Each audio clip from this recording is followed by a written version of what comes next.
तर जीवन संपूर्ण सोपं वाटतं, पण याचा अर्थ स्वतःची स्वप्न, श्रद्धा आणि कर्माची वाटचाल थांबवणं.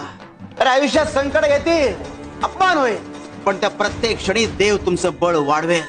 अरे शरीर, मन, आत्मा ही सगळी परमेश्वराची देणगी आहे. आणि आत्मघात म्हणजे परमेश्वराच्या कृपेचा अवमान. जिथे संकट सहन करण्याची ताकद आहे तिथे विजय देखील आहे.